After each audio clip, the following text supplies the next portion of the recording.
রাসূলুল্লাহ সাল্লাল্লাহু আলাইহি ওয়াসাল্লাম তিনি জাতিসমূহের নেতৃত্ব তিনি দিবেন।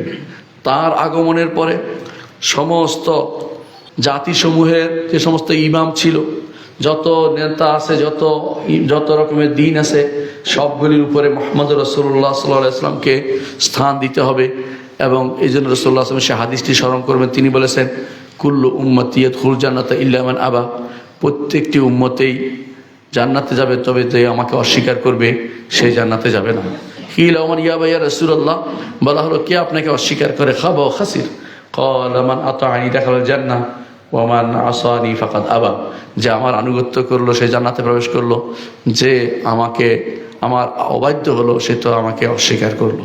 রসুলকে মানতে যে ব্যক্তি রাজি হবে না সেই ব্যক্তি ঈমানদার হতে পারবে না।